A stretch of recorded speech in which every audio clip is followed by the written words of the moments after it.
Dangle Podcast. Powered by Sports Interaction. Canada's Sportsbook. S-D-P. The Steve Dangle Podcast. With your hosts, Steve Dangle, Adam Wilde, and Jesse Blake. Let's go! We're back! Hey! Hooray! Yeah. It's been great. Good long kind of summer break, which I think was definitely needed. I did it properly. What did you do? Like, I didn't obsess over hockey the whole time.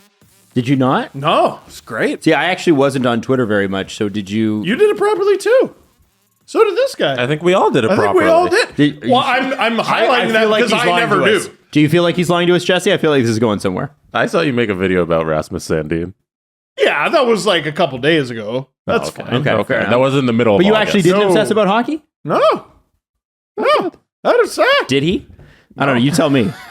You watched his Twitter. I don't know. I was fine. A lot of people were like, oh, this Sandin saga. And I'm like, he might sign, he might not. I feel like there's a little bit of stress in your voice. Yeah. No. Are you can't be worried about it. No, I'm not. Did you obsess about hockey? No. How many Austin Matthews goal comps did you watch on vacation? Only a couple.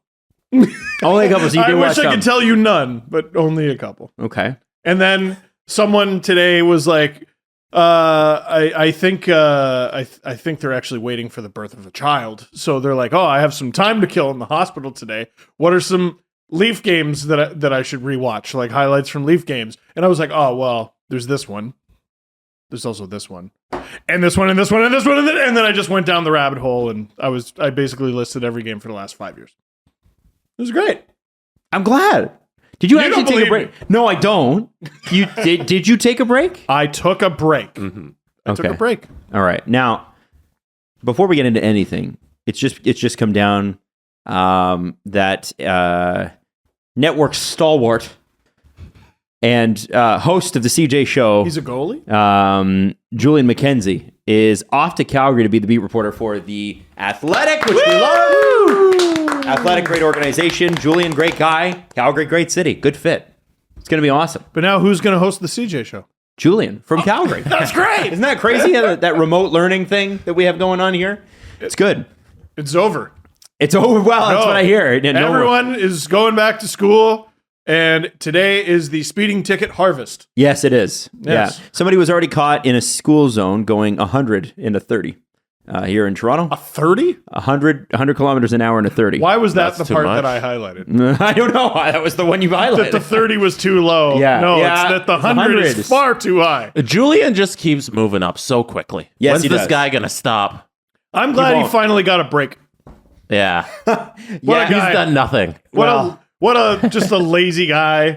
Just doesn't work hard. I'm so happy for him because, I know, he's talked about it openly on the CJ show, how much he desires just to cover the team day to day, be in the press box, and he gets that with Calgary. Mm-hmm. It's a huge step. Mm-hmm. Very proud of Huge Julian. step. Yeah. Huge And step. CJ, when he goes out there, we know what happens with CJ in Calgary. Takes a couple edibles. Takes drugs. Yeah. And then he goes pee. Chris Johnston takes drugs. In So Calgary. I'm worried about the in-person show that'll happen in Calgary. Oh, I can't wait. CJ's I'm just not. going to be high out of his what? mind. I need to be there. I don't know if I hope the bar is still up enough to call my friends at Hudson's. Maybe we can connect the two and have a live show in Calgary with CJ and Julian. Is that where you brought me? That's where I brought you. I don't remember it well, so I assume it was great. It was Hudson's. It's a bar, and then it turns into a club, and it was really fun back in the day. Really, really fun. I just haven't been there in 10 years. That's me in the club. He did really. You could see why he got married early. Yeah. For anybody listening, Steve's dancing skills aren't great. No, they're fantastic. I found one. I'm going to lock it down. They're And then I did. so I think I was 26. It's not I that know. young. I'm just giving you a hard Yeah, time. you found her long before that. Yeah. You 19. met her at 19. Yeah. Now, let me just throw this at you. We have another announcement. We are adding to the network, and we're hoping that you'll join us. As you know, last year, we had a little experiment with something called Game Over Montreal, which was an idea that Andrew, during the Stanley Cup Finals, when the Montreal Canadiens, that's right, the Montreal Canadiens were in the Stanley Cup Finals, he said, you know what? He said, we're not Nobody's capitalizing on the fact that they're in the Stanley Cup Finals. We should be owning this. That was like 13 months ago. I know. That's what's so crazy. And then he's like, so how do you feel about, maybe doing like a post-game show on your YouTube channel? Because we weren't a network yet. No. and I said, I think that's a great idea, Andrew. And so they did great. Went back and forth with a bunch of ideas. The Canadians were so good this year. Oh, boy. They followed up that Stanley Cup with a season. They didn't have to call up any ECHL players. No, not at all. None. And Andrew, despite all that, despite probably the worst season in Montreal history, I think it actually was. Yeah. Statistically, Andrew fought through that and did a really compelling set of and Julian, by the way, filled in as well a few times. Compelling set of podcasts that are specifically for Montreal Canadiens fans. And then the playoffs, we thought we'll try to launch a few more. So we launched Game Over Toronto, Game Over Calgary. Didn't quite work out with Edmonton in the playoffs, but we'll get to that. And we had Harnish and Armand that we found at a Hamilton, who were amazing, great duo. We had Audie and Peter, Audie James, Peter Klein. Rahaf doing all the losses. Yes, poor Rahaf did every Leafs loss. Like, it wasn't even fair. And those did really, really well. And it seemed like they were really well received. So we thought this year, part of the whole thing here is we want to build and give people the opportunity to try hosting. Mm-hmm. So we are going to launch Game Over in every single Canadian city this year. Yeah. That's Ottawa. We're bringing back Toronto. That's the Winnipeg Jets, Edmonton, Calgary, and Vancouver. And if you go to sdpn.ca right now, /careers, sdpn.ca /careers. .store. You can check every single posting out. Now, obviously, if you're a fan of a team, let's say you're a Leaf fan, but you live in Vancouver, well, that's okay. That's fine. That's totally fine. That's fine. If you're worried about, there's a few people that reached out and said, listen, I didn't want to apply because I wasn't sure I could do every game. Well, we're doing teams of people. So you'll actually have the opportunity to split hosting duties with other people when you sign up for this. Mm-hmm. And obviously, that kind of takes the pressure off where you're like, okay, well, I don't have to do 82 games for on top of what place team. Yeah, or for whatever on top of whatever else you're doing in your life. And we're very excited about this. And so we're looking for hosts. It is a paid gig.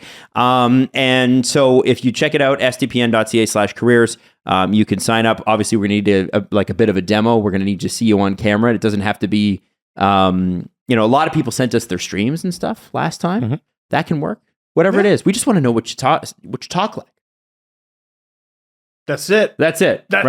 Anything else, Jesse? We have anything to add there? All the info's there. Okay. If you go and you check out the job application, like, it should be pretty straightforward. We're accepting applications until September 30th, but if we don't find the right candidate, we will just extend that, keep going and find the right person. We'd like to start for the beginning of the season. Yeah, our goal is to launch for game 1 with all these markets. Mm-hmm. But yeah, so we've set the deadline date till September 30th. And we might do some warm-up shows and stuff during preseason that won't actually make the air. So you won't actually, we're not just going to throw you on the air and be like, good luck, see ya. Yeah. We're going to actually kind of ease you into this. This will be fun. We're trying to give you your gateway to the industry. Like, if you want to do hosting, if you want to be in the media world, this could be your opening. Mm-hmm.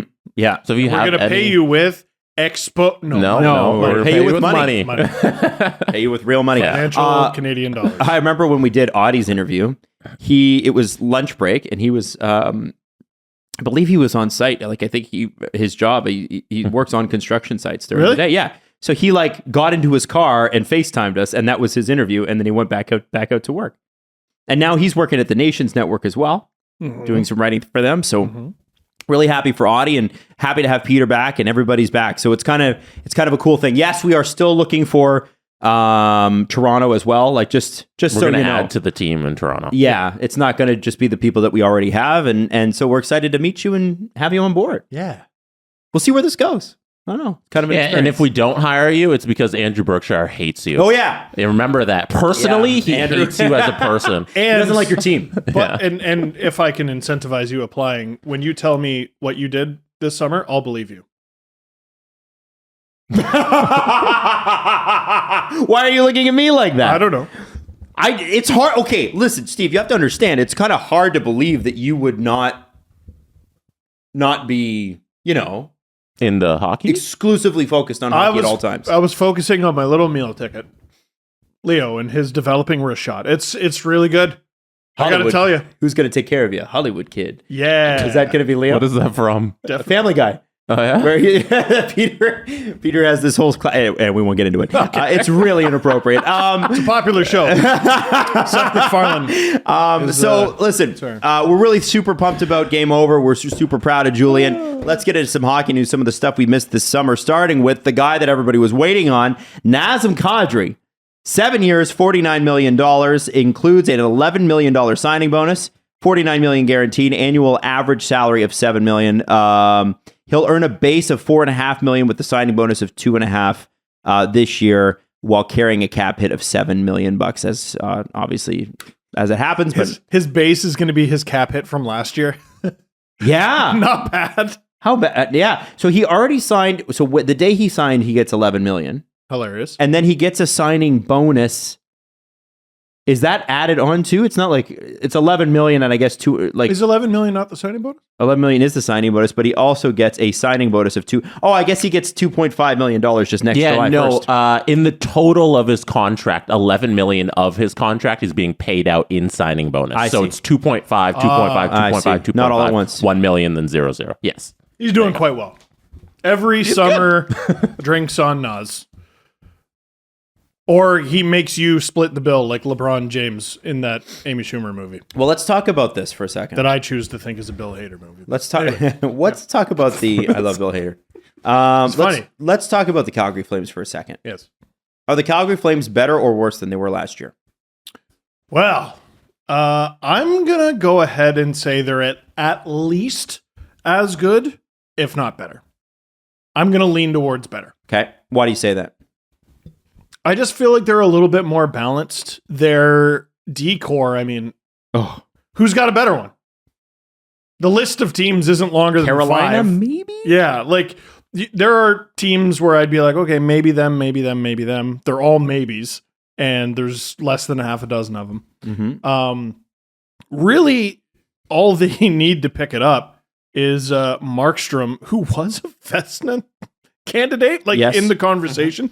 They just need him to not be utterly terrible against their biggest rival. That's it. That's all he's got to do, man. Right. That's all he's got to do. He was outdueled by Jake Ottinger in the Dallas series, but everyone would have been. Ottinger was out of his mind, but he couldn't even outduel Mike Smith in that Battle of Alberta series. And both goalies were terrible. Just terrible. Yeah. So I think they have a more Daryl Sutter identity, if that makes sense. If I could say something about Brad Treliving for a second. Oh, When you saw that Johnny Gaudreau had signed in Columbus, and everybody, I mean, we talked about this a lot. It was like, Columbus? Yeah. Over Calgary, over Philly, over New Jersey, over anywhere else he could have gone? Mm-hmm. But again, people do make the comparison Columbus or Calgary. And then Matthew Tkachuk says, I'm not signing here. Yeah. So you're going to have to move me. And I think, that was probably always sort of coming, but had Gaudreau stuck around, you think Tkachuk maybe would have as well. That was years in the making. It was. It would seem like it was coming.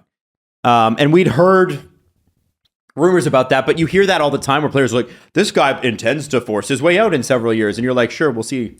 Then he signs an enormous extension. Yeah, because he's like, it's actually not so bad here, and they like me. Does he fit the window, J.T. Miller? Yes. Yes, he does, apparently. We'll talk about that, too. Brad Treliving did Calgary tourism a huge disservice and then a huge service. Oh, yeah. Gaudreau and Tkachuk leaving, we talk about players not wanting to come to Canada. Did everybody not a little bit think, what the hell's wrong in Calgary for a minute? Oh, Right. 2 American Olympians as well. Like yeah. I feel like we that's don't talk about that enough, but you're right. Yeah, like those are They would two be. of the best American wingers. Like certainly guys who would have made the American Olympic team had there been an Olympics where NHL players were allowed to go. High profile American players. It just feeds into that narrative, right? Mm-hmm. And I, for a long time, have been saying that the safest job in Canada is general manager of an NHL team. And Brad Treliving, I believe, once Marc Bergevin left Montreal, was the longest tenured one. He's got to be close to a decade. I want to say 2014. 2014, April 28th. Well done. There you go. And was he not part of that That's 8 Burke years. era? Oh yeah, Even before that, he was under Burke. Yeah, he was under Burke, and he had a good start. You know, the cardiac kids, and that all they did was come back. And I think it was 2015, and Johnny Gaudreau was young, and Brady Tkachuk, Matthew Tkachuk was just a twinkle in their eye. Hadn't even been drafted yet. But time went on, and the Flames continued to do nothing. And in one offseason, he went from disaster to hero, and I think he bought himself some significant time. Unless the team completely sucks, which I mean, that's But any even GM, right? even if that happens, you can't blame him for anything. Like at this I can't moment, blame him for trying. At this moment, we should all be giving him high fives and praise because he didn't turtle. His two No. biggest stars left, and he said, "No, our window is now, and I'm going to go replace them." And this is what we should be asking out of all of our GMs: is you have an opportunity to win, go get the players that'll make you win, and he did exactly that. And he provided answers. What the hell are the Flames going to do now that Johnny Gaudreau's gone and Tkachuk wants out? He makes the trade. Oh well, what happens when Huberdeau walks in a year? He's not walking. They go for one meal in Montreal, and then he signs an extension. One meal in One meal. Montreal at a Boston Pizza, I assume. Was Allen there? Definitely. Because the Tree Living Zone Boston Pizza. You see, because Canada humor. Adam, do you know if Can't Allen paid was for there? that. His agent? I don't believe Allen was at that dinner. I don't believe Allen was at that dinner. I think that was just between the two of them. I don't believe that for a second. I don't think he was. I can ask him. I don't believe We'll that ask him in the at all. Agent Provocateur will be back. We can ask. There you go. But I don't Wonderful. believe Why he was don't there. you do some work?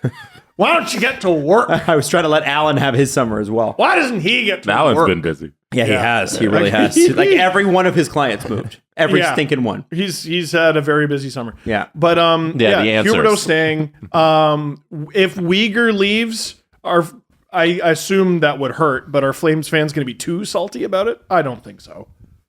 And there's still time for that. I think, and I also think you've got Mackenzie Weegar for this season, and you could get him signed, but that's a great pickup. And I think what was interesting about that trade, and we're just at the Huberdeau trade right now, is that they got both. Yeah. I mean, Jonathan Huberdeau set the record for left wingers in assists in a season last year. I know that I think Leaf fans, because we didn't make it to the second round again, forget that Austin Matthews won the Hart. Need we remind you that Huberdeau had a record-breaking year last year, record-breaking. And so that the fact that he was able to get a guy like that and a guy as good as Mackenzie Weegar, I honestly, he's the reason. Mackenzie Weegar, in one fell swoop, makes their defense one of the best cores in the league. It was already in the conversation. And B, I believe, is there, I can't see that because I'm blind, but I believe he is their fifth highest paid defenseman. He is 1, 2, 3, 4, 5. That's Fifth dumb. highest who paid makes more than him? We got Noah Hannafin at 4.9. That's the highest paid defenseman. None of Yeah. them make 5. Stupid. Rasmus Anderson at 4.5, Chris Tanev at 4.5, Nikita Zadorov at 3.7, That's and maybe then not that Mackenzie Weegar at 3.2. The contracts here are fantastic, and then Oliver Shillington at 2.5. That Shillington deal is quite nice. Yeah, it's delicious. I think so this happens, and then you go, okay, well, but there's still a hole in the lineup. We talked about this. What are you going to do? I mean, you got Backlund, but who's going to be the centerman on the second line? How are these lines all going to? You do still have a hole there. And if you don't have center depth, you're cooked. Yes, I don't care how great the rest of your especially lineup looks. when you're going to play the Oilers in the playoffs. Yes. If you're going anywhere, you have to beat the Oilers. And they go and get a guy who just loves to be an asshole to Connor McDavid specifically. Well, okay, what did they say when Nazem Kadri's career really turned around in Toronto? Because it did have a down spout. It was the 16-17 season. And who was it against? What game? It was Connor McDavid, where early in the season, Connor McDavid, let's not revise history, caved the Leafs in all night. I believe the shots were 42-29, something like that. But seconds into overtime, because the game went to overtime, Kadri stripped McDavid of the puck. There was no penalty called, and then scored to call game. And that's when Kadri for Selke was born. It was very annoying. That was Steve. That was very annoying. It didn't gain enough traction. Because there was no real basis for it. Yes, there was. Who won that year? Who won Selke that year? Probably Bergeron. I don't know. Probably, but I assume. Like, it was just Leafs fans being annoying. who's Leafs fans? Led by Steve Dangle. Name them. King of the Leafs fans. How dare you? Well, now, guess what? Kadri for Selke is Oh, back. God. When That was a bad 60 games on Twitter. No, in their first game against the Oilers, when the Flames hold McDavid to 2 points, it's gonna be Kadri for Selke. I think, and Kadri's the kind of guy that's going to look forward to that. By the way, Sportsnet kept doing these hits with Eric Francis, who's their Calgary bureau guy, and Eric is about as positive as you can get about the Flames, even in the worst of times. Like he's just, that's just the way it is. And before that Huberdeau deal happened, he was like, this is a bad summer. Like and then those two deals happen, and it's a completely different Eric, and it's a completely different look. And I'm wondering now, because I asked the reason I started the segment with, are the Flames better? Is I have a theory that you're going to play a lot better when you know everybody knows they're in that window, right? Oh yeah. Like, I think there's an argument to be made, although I think it's a bit of an unfair one, that the Leafs guys are like, Nylander's still like 25 and he's the eldest. I know. Right? Those guys are young guys. Huberdeau, Kadri, Coleman, all these guys are 29, 30, 31. And this is really the peak. And then it's sort of like, you got the next few years, boys, and that's it. They have a solid, I'm going to call it at least a 2-year window. And I mean, if you look at their contracts, it's built specifically for the next And 2 they years. brought in a guy who just won. Well, They brought in the guy who knows how to win, which is so important. For the second straight year, they brought in a guy who won. They Coleman. they brought in Blake Coleman, Right. and Right. gave him a bunch of money, and here's Kadri, give him a bunch of money. And so this is where I'm kind of wondering, like, I wonder if they're going to play better this year, because they all know it's like, we have to do this together now. We got to do this now. Well, and they don't want their effort to be a waste. Like, what an amazing season they had. Yeah. Are any of us going to remember it for that? No. No. We're going to remember it for friggin' getting killed by the Oilers. It was weird. It was a really weird series. Like, I streamed the thing, and I'm like, Flames have the puck, Flames have the puck, Flames have the puck, Oilers scored. Followed by the next shift, which was the same shit. And then by the end of the series, it wasn't even that. It was just, they're getting outplayed and they stink. It was really weird. Mm-hmm. Really weird. But Kadri's a great match for that team. I believe him when he says he exercised his no trade. Because remember that happened? Mhm. Yeah. I believe him when he says he exercised his no trade because he wanted to stay a Leaf, not because he didn't like Calgary. I think that's 100%, fair. I yeah. believe that. I believe him. I he think had people had a narrative going about how he hated Calgary and like it couldn't happen because he turned down the no trade, but it was because Yeah. he wanted to stay in Toronto. I think that's who an hates easy Calgary one. specifically. Right. That's a very I don't know. But no, like players. Really hate those people. Yeah, those gosh darn what are they called? Calgarites. Calgarians. Calgarians. By the way, He knows joke. that. That was a joke. No, like most players have the Canadian teams on their no trade list, even players on Canadian teams. So they have a And- choice. Yeah, and so the Leafs had to deal with Calgary. He was able to say no to it. Then they had to deal with Colorado. He wasn't able to say no to it, and then woe is him, he won a cup. Yeah. Not bad. I think things broke Kadri's way in the end. Yeah. I think so too. So yeah, an incredible job. Flames fans have got to be just buzzing with excitement. I know Audie and Peter are for Game Over. It's going to be a fun course. season. And I cannot wait for those Oilers matchups. They are going to be awesome. Like think about those Saturday night, like in the East, obviously we're watching the Leafs or the Canadians or Ottawa or whatever, or some combo of both. And then you get to, and you know that Battle of Alberta's coming. Get ready, everyone. It's former Leaf Nazem Kadri against former Leaf Cody Ceci, former Leaf Tyson Berry, former Leaf Zach Hyman, Jack Campbell. Did you get them all? Jack Campbell. No, I forgot one. Yeah. And isn't there someone on a PTO? I want to say the Oilers have another guy. I know that Jimmy Vesey's in the Rangers as a PTO. Yeah, but he's Former He's Ranger. destined to be a Ranger forever. Sorry, Rangers fans. I feel like they had like such a positive They deserve offseason, this. and then it's like, no. You missed Greg McKegg. Damn it! Oh, Yes. Gregory McKegg. Calvin Picard? Actually, Calvin Yeah. Pickard. No, Picard. Picard. I know what I'm saying. It's Star Trek. yeah, Jean-Luc. It's Star Trek Okay, reference. son of Jean-Luc. Calvin Picard is there. Wow. Brief stint. That was the 18-19 season. Calder Cup champion. Calvin Pickard, Jesse Blake. How dare you? He's in their minor system. So it's literally half Leafs. So they're going to win. And it's going to be nauseating. It's going to hurt and be bad. Cannot wait. I don't think that could break worse. There's a bunch of former Leafs, and it's the Oilers. Oof. Second round pick, Mr. Picard. Captain Picard. His brother was a first. Who's his brother? Chet. Chet Pickard I don't from know. the Nashville Predators, I think. Oh, Yeah.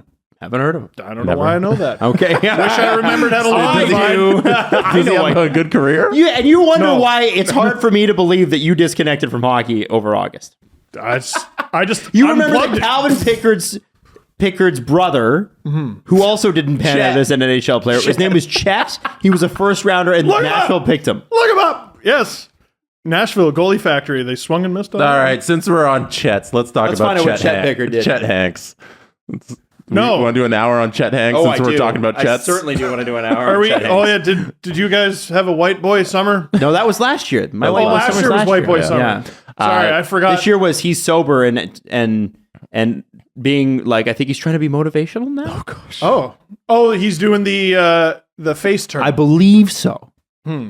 Chet Pickard, 0 career NHL games. Really? It looks like, yeah. He last contract was a contract with Nashville Predators from 2008 to 2013. It was a minor league deal. Because he slid 2 years Yeah, because he and played in the minors. he only played junior. in the AHL and no NHL games. I remember things. Yeah, I don't know why you would ever know that. I don't know. That's when I was still working at the zoo, and all I had to quell my boredom was Hockey News magazine. Oh, you just read hockey news? Yeah. I thought you were doing tours. No, so this is when I was doing tours. There was no time to read the Hockey News, but when I was at the dreaded stroller rental, Oh no! the dreaded- You did this. You never talk about the stroller rental. because it was my least favorite, and I'm positive it's part of the reason my back is fucked. And also, the people are really mean. Well, you can see how they're tired. And there's a lot of shit. Those going are on. just tired parents. They're tired, They're not man. trying to be mean. They just Yes. haven't had a lot of sleep. Okay, Yeah. now I'm a parent, and I forgive most of them, Okay. Good. except the motherfucker who there were drink holders Oh, on, no. on either side of the back of the stroller. I know where this goes. Boom, boom, diaper in both. Oh my god, full. I don't know. I wanted to throw it. I would have thrown it. And we and I noticed, and he noticed me noticed. We locked eyes, and I was just like, "You piece of shit!" Like I didn't say it. Obviously, I wanted to keep working, but if you're out there, fuck you. That was awful. I just it's not my break for quite some time. Can't wait to continue to work this shift. Someone God. would That was a tough say day. that was a shitty thing to do. Yeah. Boo. Boo. I also want to throw out there. So my girlfriend's cousin worked at the zoo with Steve and Mrs. Dangle. Yes. And her name's Caitlin. Oh yes. And so I just want you to know that, Jesse, I want you to know that she's just like Steve and Mrs. Dangle and has not stopped talking about the zoo. And this Great is according job. to her family. Okay. She's like, they had 2 kids now. Her husband Jesse. They're really awesome people. It's like so much fun. They're still talking about. Are the their zoo? names Metro and Toronto? What's with people It was who a work at the fun zoo? job. I don't know. It's a cult, man. Yeah. It was It's a weird. fun place to work for 7 years. Except for that, 7 years you 7 worked there. years. Oh my God. Steve, the only job you've had longer than the job you had at the zoo, name it. Sportsnet and like only just. You just passed the 7 year. Oh, mark. and this. Yeah. I was going to say this. I don't even know if you've been at Sportsnet 7 years.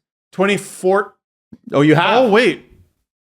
2014. 8. Have we been doing the show for 9 goddamn? Yeah. Wow. May 31st, 2023 will be my our longest job. That will be our 10th year. Do you want to say? Adam, I don't consider this a job. I consider this a lifestyle with my friends. Do you want to Podcast give lifestyle. a eulogy for one of your other former careers, Leafs TV person?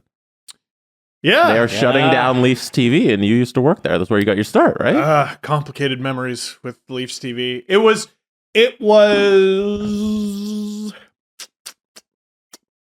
was a tough time in my life when it came to learning. I frankly got in there in part because they were like, well, he does these videos and that could be interesting. And they let me do some things that frankly, maybe I shouldn't have been allowed to do. Like they're like, hey, do you know how to film stuff? I'm like, I failed my camera test in school. They're like, cool, here's a camera and go shoot Leaf practice. And I was like, oh, fuck. And failed miserably until I failed less. And in that way, Leafs TV was something that this industry sorely, sorely lacks. And we're hoping to help provide with Game Over and maybe something else. A place to fuck up. Mm-hmm. You're not allowed to fuck up in the big leagues. You know what I mean?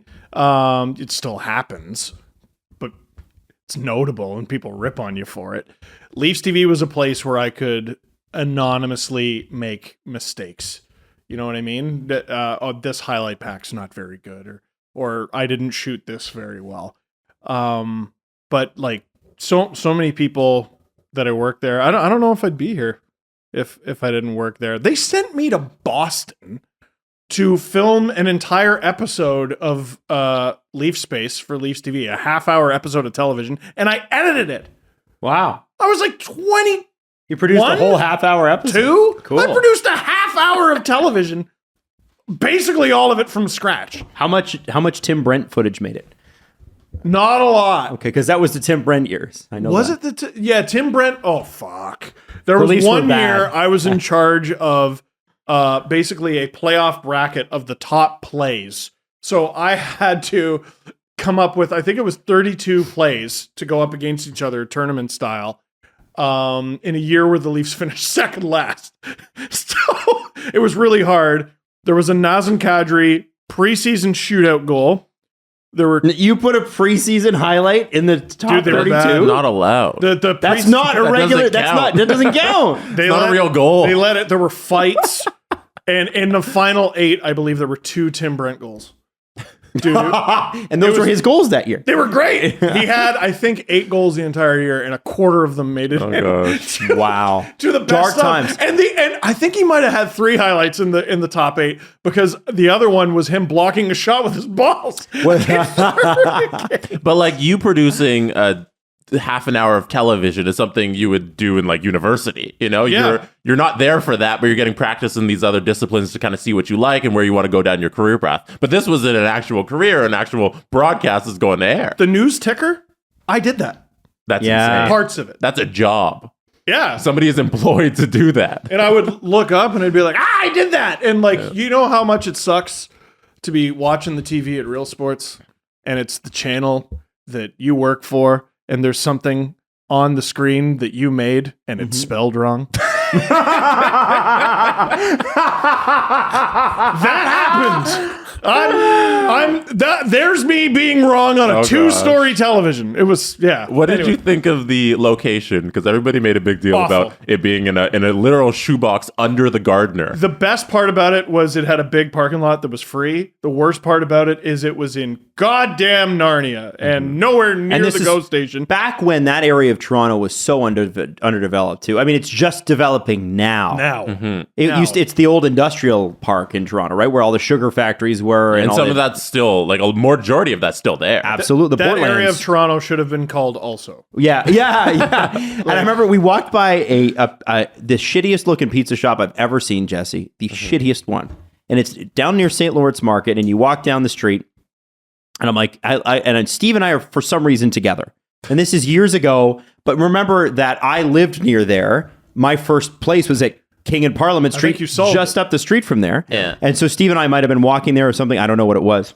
And I said, can you imagine eating pizza from that place? And Steve's like, actually, it's pretty good. That was the only pizza place that they could go to. What's it called? It starts with an S. And fuck you, it is good. Okay, well, there you go. Is it probably still there, right? It probably is No, still it there. is. I think it's a neighborhood favorite. And I was like, well, maybe I'm wrong about this place. It just, you have to be forgot. honest, it didn't look appealing from the outside. No, but nothing down there looked appealing. Looks It's great now. Yeah. Yeah. Was that one of those times Adam picked you up from the GO station and left me there to find my own way to Adams? But you never told me. Okay, we got to tell this story. For nearly a wasn't full fair. year? I don't know how long it was. It Easily- felt like my entire easily a full life. year. since Jesse and I birth. both trained to the station. Yeah, you came from the east, I came from the west. Yeah, and Adam would pick me up and not you. But we didn't know. Jesse didn't. This is back in the days where Jesse didn't How did you fucking think I talk. got to the Adams place? I don't know. I I didn't drive know. there. I didn't know. didn't know either. Oh, so you guys just left me to hang. I knew you had a Honda. Yeah, stupid Honda. I drove that to the GO station, and I took the GO station to downtown, and then Adam would pick up Steve in his two-seater. Yeah, because I did not. That I couldn't even pick Jesse. No, there was four-seater. Two-seater, not the Z. I had the Nissan Okay, Z, okay. and then it got totaled, and then I had the Right, and then four-seater. you got Yeah, the four-seater that I couldn't fit in. yeah. Anyway, so. You were too tall for it. You wouldn't have fit in his car anyway. I remember Berkshire getting in that, and he's like, "This car is too small." It's a And then very there's- tiny car. Do you find something comical about the size of my automobile? Walks up. Steve, why did you need an escort from the GO station to Adams? It was cold. I didn't like it. It's because Adam's a good friend. How about that? Not a good friend to me. No, Thank I you. wasn't. Thank you. I That's feel the terrible conclusion about of the it. story. But we didn't talk anyway. You didn't tell me I just about want it. everybody to know what these two did to me in my early know, years. I know. So if Did to you. you're signing up for Game Over, I don't know if you're going to be treated the You best gotta by earn these your two drive guys. from Union Station at King and Parliament, brother. If I could offer you some advice, communication is key. Yes.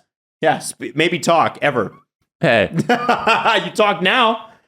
You didn't talk much I back then. I didn't need a drive. I was a man. The squeaky Take wheel a streetcar. gets the grease. The silent wheel walks. Yeah. I took the streetcar. And Oh, eventually builds websites, apps, entire show programs, graphics I'm packages. warning everybody coming in that just be careful of Adam and Steve. Yeah. Imagine how much quicker we could have got that website if Jesse didn't spend all this time complaining. I know. Well, he makes a point. Yeah, no, it was a nice place to work. I have to say, I did work there too. People forget that because it was more. Yeah. I was more. Oh yeah. So when they You were a rebrand, host. You hosted. I They was let a you go host on there. camera straight away. Yeah, I worked there. I did the official Toronto Maple Leafs podcast for a season with Sasky Stewart. That's right. And we weren't Leafs TV. We at that point had switched to Leafs Nation Network. Yeah, you don't which count. was super weird because the Nation Network, Yes. where Steve used to work, where Justin Fisher used to work, and Jeffler and Dom and all these guys, they all started there. They were also the Leafs Nation Network or something. They were Leafs Nation or If something. I could offer the LeafsNation.com some advice, hire dumber people because they keep getting their talent poached by NHL because teams. their talent's good. Yeah, Earl Schwartz was the latest one. I know he got signed up with the Carolina Hurricanes. I tried to tell you guys. Man, So So anyway, yeah, I hosted there.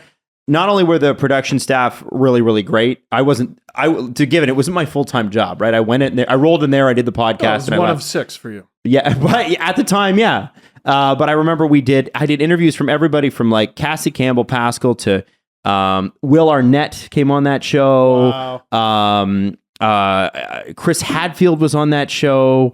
Like just unbelievable. Like when you think about it, you're like, these interviews were insane. Yeah. And obviously I don't know how many people actually listen to the show. I've never actually known that number. But it was pretty cool. And occasionally, and this was right around the time Austin and Mitch and Willie got to the team, you would see the players come off the ice for after their like 10 a.m. skate. And we would just be starting the podcast and we would be in the restaurant. And so the players come in and the restaurant actually cooks their food for them and they eat. And I remember Frank Corrado steal all the tomato sauce. Yeah, probably. We should ask Frank about that. But one thing I really noticed at the time, and this is an odd observation, is that like the team was very young. Yeah. Right? Team was very young. And you could tell with certain adults, just based on the broadness of their shoulders and the thickness of their muscles, who's the adult and who's the person who eventually will be an adult. Yes. Yes, you're legally an adult, but physically you're not. The one person who was absolutely an adult from game one is Austin Matthews. Yep. That was That's a man right there. I was like, I remember walking by and I'm like, oh my God, he's ripped. And he's like, again, 18. Yep. It was crazy. I remember I ran into Mike Babcock there and he said, excuse me. And I said, oh, I'm so sorry. And he said, no problem. No problem. Wow. And then he went for his run. What a great interaction. I know. It's fantastic. His run around the arena. It's a great sports interaction there, Steve. Hey. And so I think, ultimately it was a good training ground for all of us. It was fun to say I worked for the Toronto Maple Leafs for a couple seasons. That was cool. But I remember what Leafs TV did that was so ahead of its time, and nobody's done this since. Put me on television. They created what is now in effect Discord, but for Toronto Maple Leafs fans. They had Leaf Space. Leaf Space was so ahead of its time. It was like MySpace, but for Leafs fans. You made your own profile. You interacted back and forth with other Leafs fans. Steve used to moderate those chats, and I bet they were bananas. But the game chats weren't that difficult. They were challenging, but not difficult. I think we'd have like several hundred to a couple thousand people in there. Well, think about that. Not now, though. Yeah. 2008. Yeah. Well, I remember, I think it was the Francois Beauchemin trade or something like that. There were 22,000 people in there. Holy smokes. And I was alone. It was quite... Approve comment. Approve. That one had a swear word. Fuck. All right. Approve. And this is... So anyway, I'm glad you brought that up, Jesse. That's a really good point. Monica with a K deserves a little shout out too. Yeah. She was like a lead host on that. She was awesome. I'm trying to find some of your Blue Line podcast videos. I don't know if they're up anymore. Yeah, it seems like they've all been taken down off the website. But there's one, their Facebook page, they haven't taken down some of the content. So there's a little... baby. So some of the promos that you had up are still up. With By the way, Sasky. you know how I'm wearing that Toronto Arenas jersey? Mm-hmm. Do you think that they gave that to me? You had to give it back? Oh, yeah. They brought it down from the store. They're like, put this on, hide the tags. Okay, we're bringing it back. Oh, we got no free gear, nothing. I was like, I'm going to get a Leafs jersey out of this for sure, right? Nope.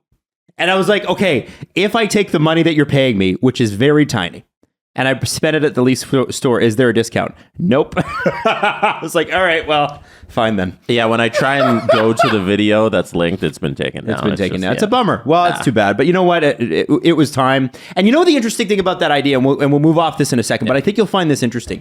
Do you know the reason why Leafs TV was created in the first place? Mark Askin? I don't know. Why? Okay, so friend of the show, and one of our first major guests, Richard Petty, who was the CEO of Maple Leaf Sports and Entertainment at one point. Richard Petty wrote a little bit in his book. It's a little bit in Sean Fitzgerald's article about it. And it's sort of out there in interviews that essentially what was happening is the Leafs were really bad at the time. And it's hard to imagine this now because sports rights are worth so much money now. Yeah. But back then, 2006, 2007, the big NBA deal hadn't happened yet. And the NHL was on the Outdoor Life Network in the States. Yeah. It was really passé, and the Leafs were terrible. So TSN, which is owned by now Bell, but back then was CTV Global Media, and Sportsnet, which used to be a CTV property, which then was transferred to Rogers. It was called CTV Sportsnet, believe it or not. Mm-hmm. They both were playing games with Maple Leaf Sports and Entertainment. They're like, well, we don't want to pay that much. We'll get back to you. Yeah, okay, Richard, we'll call you back. Imagine that. It's the Toronto Maple Leafs. Yeah. Well, we'll call you. We'll call you. You wait in line, Toronto Maple Leafs, for us, local broadcaster. Changed a few years later. Right. And so what Richard Petty said was fine. What we're going to do is we're going to launch our own channel, and we're going to have our games on our channel, and you're going to have to subscribe and pay $7 a month on your cable package, and you'll get all the Leafs games, and we're doing them. And they hired John Shannon, former head of Hockey Night in Canada. That's right. They hired a bunch of hosts who ended up being there for 10, 15 years. Glenn Healy was on there. Big Daddy Bob McGill. Paul Hendrick was there. And they were all going to be the game crew. And what happened was, all of a sudden, that perked up the broadcasting companies. Mm-hmm. And they were like, oh, well, we don't like this. So what did they do? Instead of buying the rights, they bought the team.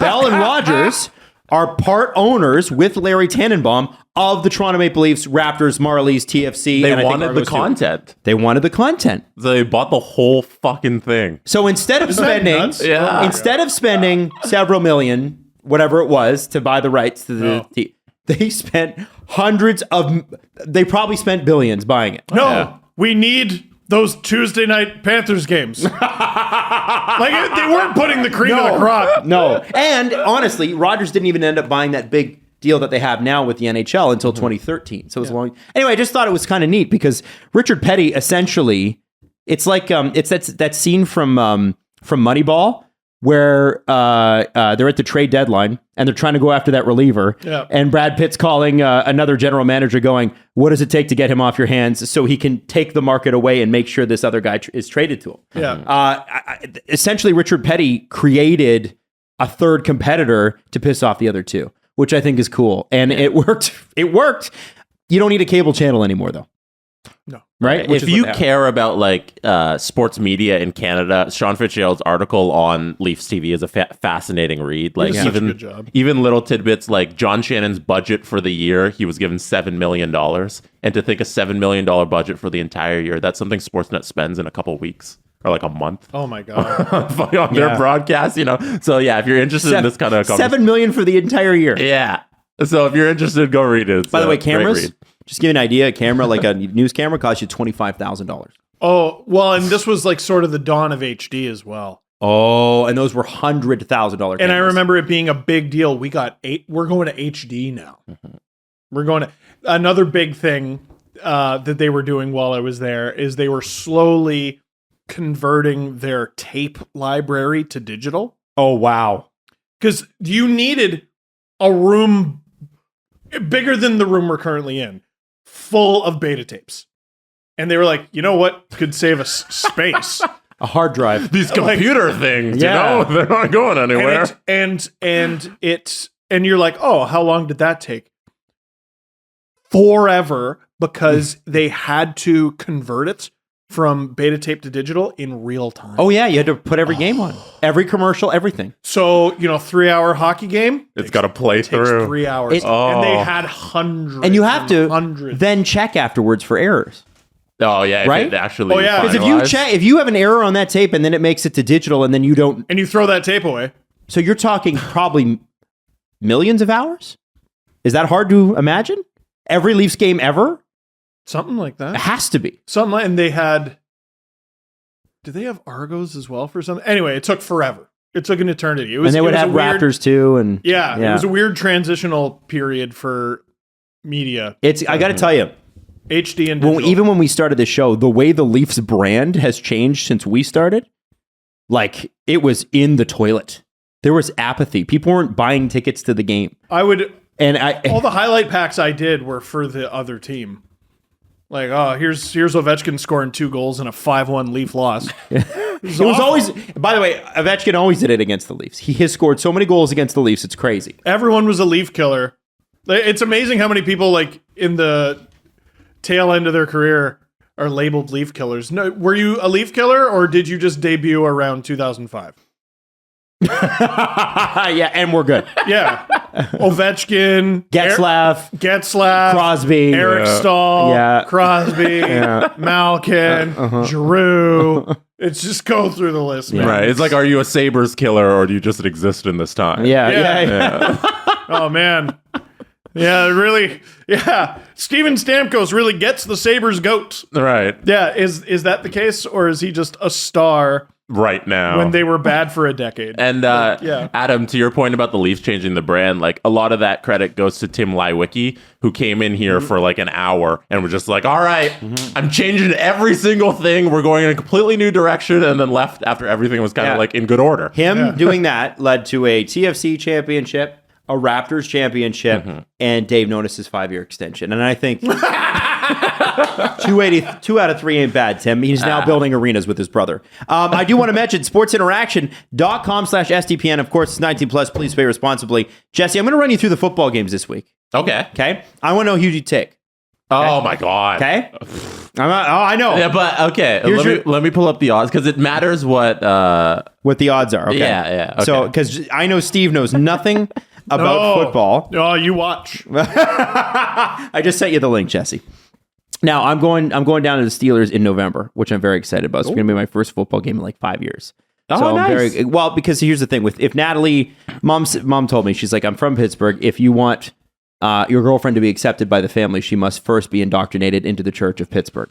And so that's what we're going to go do, which is kind of exciting. So I'm excited for that. Those trips to NFL games are so much fun. I did one before the pandemic to the Buffalo to go see a game there. It's unbelievable. If Natalie comes back and pronounces things correctly, I'm going to be disappointed. Yeah. Put it down. Put it down. I want to. I'm trying to find a way to get her on the Gateway Clipper. I think I've told you about this before. It's this big floating boat of 5,000 people, and it goes back and forth across the river all day long, bringing Steelers fans over to the stadium, and you can hear the chants getting louder in the distance as this thing comes in, and it docks right under a statue of Mr. Rogers, who is from Pittsburgh. Wow. There you go. I did not know that. Very exciting. So, Jesse. Yes. This week, our football lineup, sportsinteraction.com. You got the Jets at 3.48, which I think is actually really good odds for the Jets, and then Baltimore at 1.33. Are you taking Jets or are you taking Baltimore on that? I'll take the Ravens. Yeah? Yeah, Lamar Jackson comeback season. He's out for vengeance. He needs a new contract at the end of the year. He's going to go out there and dominate. And there's nothing positive about the Jets except for their new rookie running back. They're so bad. L.A. Oh, you didn't Buffalo. You didn't ask me. Oh, sorry. Steve, who are you taking? Jets lose. This should be against the spread too. It matters. So it's Ravens -7. Oh, okay. All right. So we got LA Buffalo here. Buffalo is the favorite, but only by a little. Yeah. Who would you take in the first game? I think there's a lot of pressure on Buffalo from Buffalo fans because this is supposed to be the year. Mm-hmm. Are they going to screw it up? I got in game 1, Rams -2. Or Rams +2. Okay. Sorry. All right. I got Buffalo. Doug Flutie's going to have a big... There you go. Houston and Indianapolis. Houston, which is supposed to be... They're supposed to be the worst team this year, right? Are they worse than the Jets? I got the Bears. I got Houston being a scrappy, good team. I like Davis Mills. I like Damian Pierce, their new running back. Brandon Cooks is always consistent. So then are the Colts that much better, or is this one where you take Houston as a sleeper? I have Houston a lot higher than most people. So, but... and like +7, I don't know. I would take Houston in this game just because I don't know. I don't have a lot of faith in the Colts. Okay, all right. Like Jonathan Taylor is great, but like not believing it. 2 more games to go. I think Jonathan Taylor Thomas is going to do great, and the Colts will win. What did you call him? Jonathan Taylor Thomas. He was. You know who that is, right? Who's that? He's the Lion King kid, and he was also in Home Improvement. the voice of Simba. Yeah, he's the voice of Simba. No, he basically had like this career from like 13 to 19. Where he was, Simba and the Lion King. He was on the biggest show on television, and then he was like, "I'm done now." Yeah, yeah, good for him. We don't even get pictures of him anymore. We stand. And then, okay, you got Carolina with their new quarterback. This is so easy. And Cleveland. Fucking Carolina. Baker Mayfield revenge game. Yes. Yeah. Against Cleveland. How crazy is that? Yeah.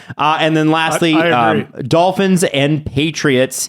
Dolphins are favored in this game, which is kind of surprising because they're the Dolphins, and the Patriots are always the Patriots, despite the fact that the Patriots have fallen from grace. The Miami Dolphins are a notable screw-up team, and the Patriots are a notable, wow, they surprised us. They're better than we thought. The Dolphins hype, I think, is too much. People online love Tua, their quarterback, just to a crazy extent. Like they added Tyreek Hill, and they still got Jalen Waddle, but the hype's too much. And like the Pats themselves have had a weird offseason. So this is what Bill Belichick did. I'll tell you guys a little story. So you know how you like hire a coach for a position? Yeah. He decided to hire 2 guys for 1 position, and they have 2 offensive coordinators. So in their own right, they have a very wonky coaching staff. But they're the Pats. They should be able to get it done versus the Dolphins in week 1. So I would go with the Pats. Yeah, bet against Drew Bledsoe at your own peril. I got the Pats as well. By the way, you can bet Almost Popular and win $83 as well, which is kind of cool. Sportsinteraction.com/SDPN to sign yourself up. Dave Bass will be back Thursday. And by the way, I should mention, we're doing shows Tuesday and Thursday through September. Yes. And then as soon as we hit October, we're going to be back to our normal Monday, Wednesday, Friday. And Julian and Chris will be doing Mondays and Thursdays throughout the season. So just in case you're wondering about that, Agent Provocateur will be back, but there'll be, as we don't have like a normal posting schedule for that, right? It's sort of like when we have the episode ready, we'll let you know. But it'll be most weeks. I like eagerly anticipating. Yeah? Let me forget you, and then let me remember you. Oh, hooray.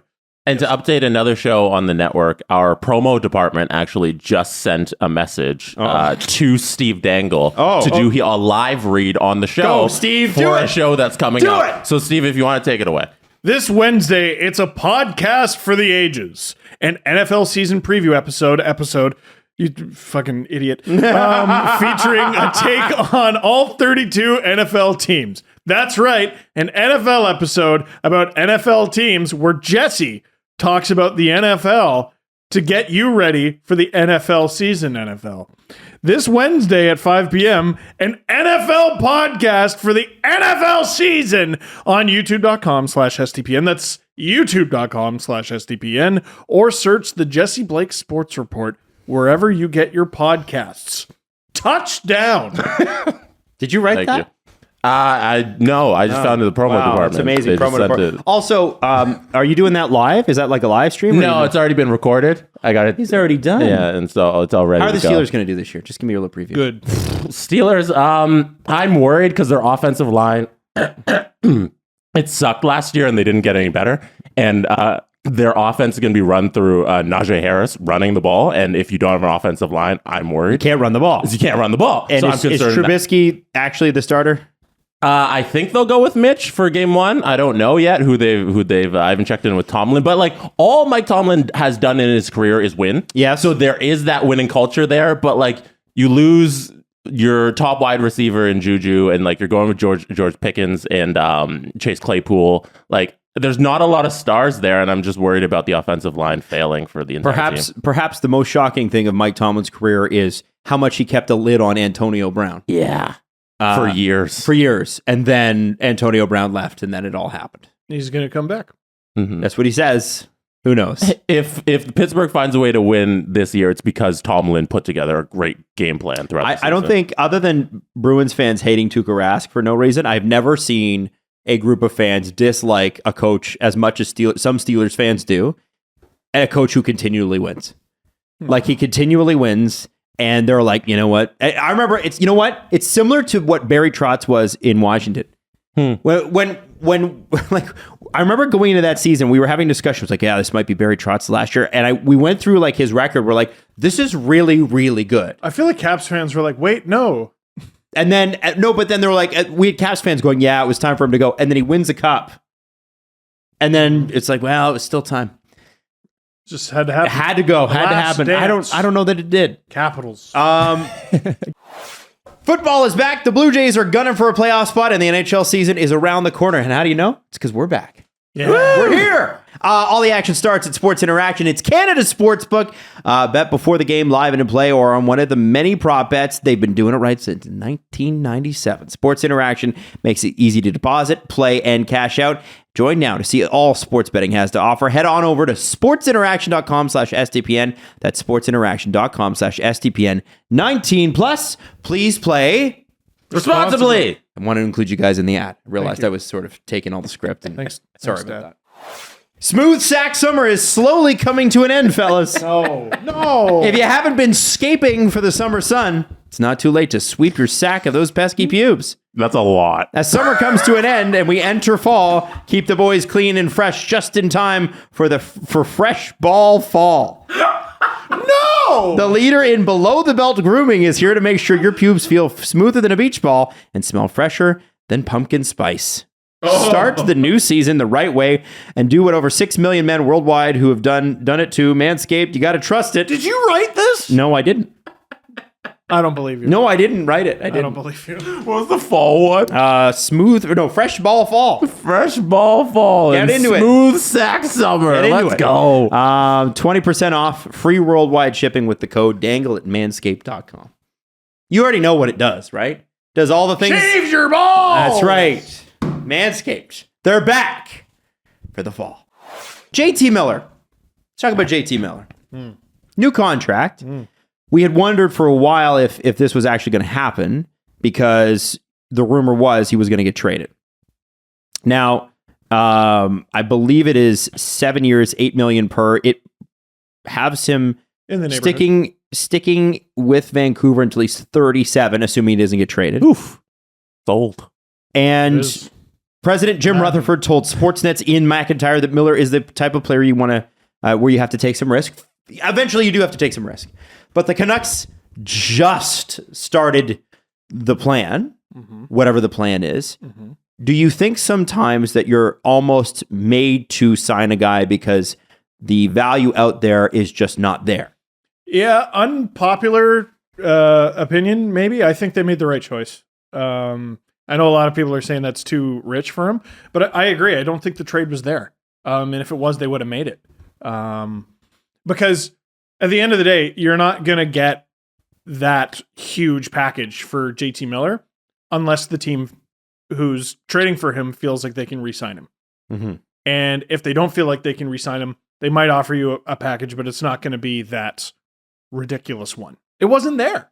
So now you got a guy who, you know, one of the things about Nazem Kadri is he had that monster season last year, but he doesn't really have a track record of that. He has a track record of scoring 30 goals. He has a track record of being an extremely good 2C, but for one season, he produced at 1C. And a lot of people, despite liking him, are betting on that not happening again. Right. JT Miller. I think his contract reflects that. 7 years, $7 million. That's what a high-end second-line center makes. Especially in free agency, I think it's cheap. Yeah. Personally. A lot of people didn't like that one either because he's going to be old by the end of it. That's what a player of his quality makes. And JT Miller has a longer track record of being this guy. He brings a lot. I think the Canucks are better than people give them credit for. We saw that under Bruce Boudreau. We knew that when they were at their lowest last year before firing Travis Green. They are too talented to be this bad.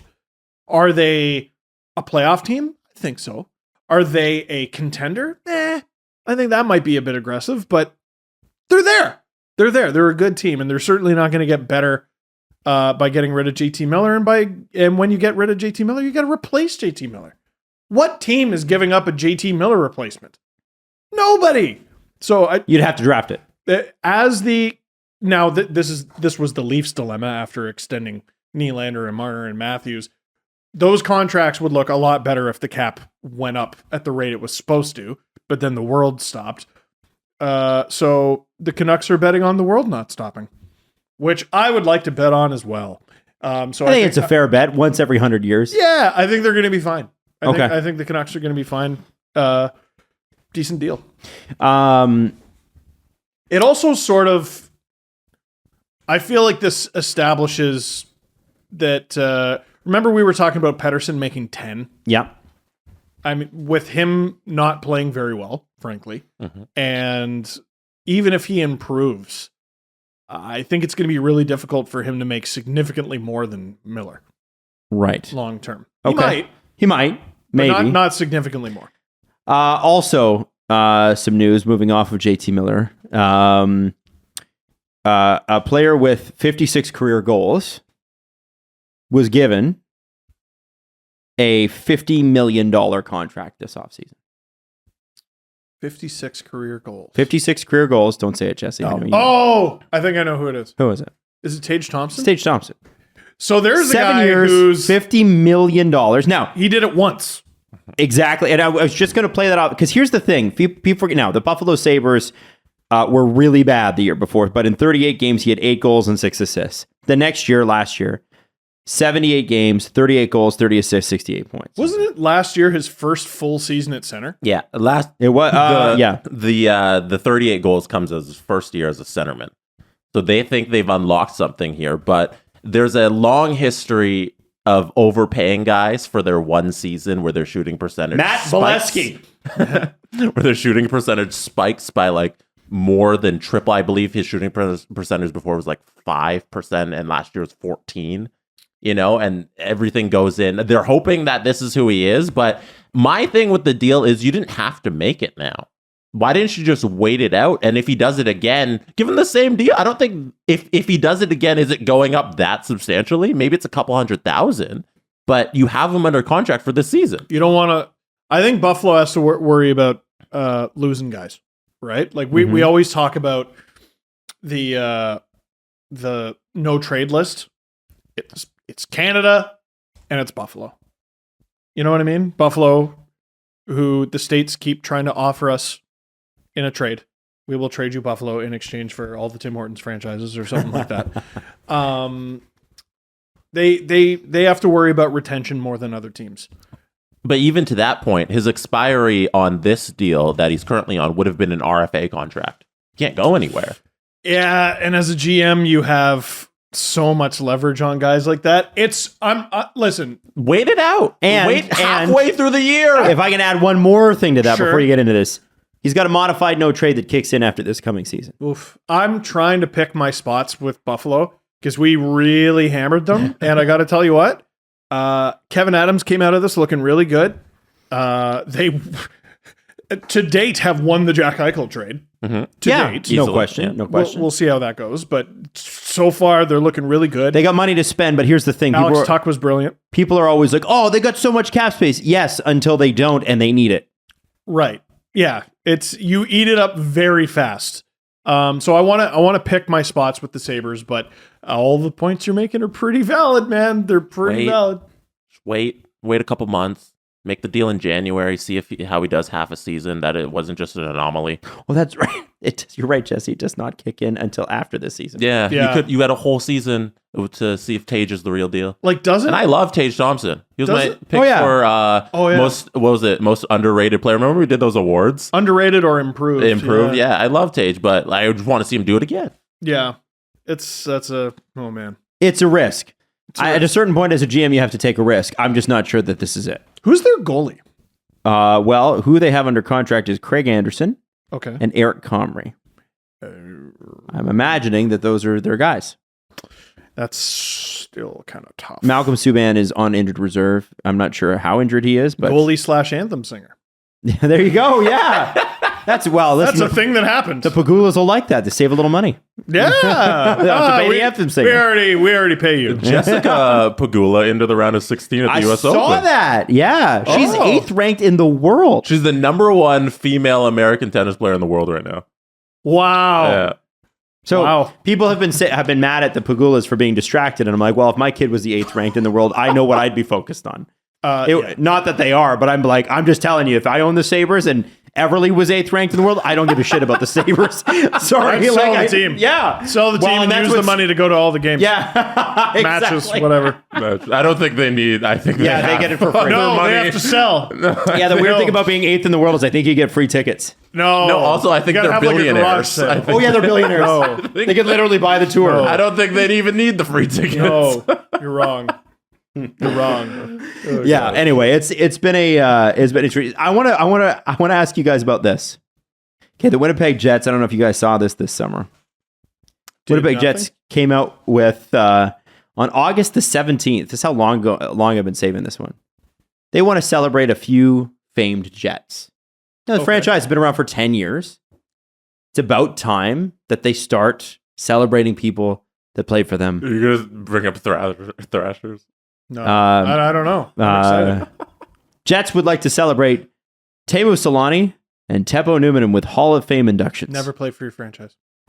Neither of them. And this is why I keep telling you, and people are like, you're wrong, you're stupid. Records should belong to the city they happened in, Yes. not to the franchise that moved to Arizona in 1996. Because under the current rules, don't understand why neither people- Solani or Numminen Yeah. are eligible to be raised to the rafters of the current Winnipeg Jets. I don't understand why people are protective of that. I think there's some sort of like somebody actually really made a good argument with me once on Twitter about like there's like I forget what it was, and I apologize if this was you, because I was driving them crazy because I kept repeating it, Yeah. and they're like, "I'm just gonna kill you," and I was like, "Okay," and then No, they're I like, know Coyotes fans are not happy with well, it this. wasn't a Coyote Okay. fan, but it was just somebody who's like a stats person who's like, well, this is how it negatively affects the stats, and I was like, okay, but. And I remember reading it. I was like, that's a sensible argument. But at the same time, I'm like, it's about the fans. You shouldn't have allowed them to be called the Jets. Yeah, maybe that was it. You gave Winnipeg a team back and you called them the Jets. They're the Winnipeg Jets. They're alternate. Guys, that's the Winnipeg Jets. Stop it. Stop it. You weren't Oh yeah, you were just going to Jets games all the time. There, you're just commuting from Arizona. Fuck off! Stop it! Stop it! All I'm saying, belongs to the city.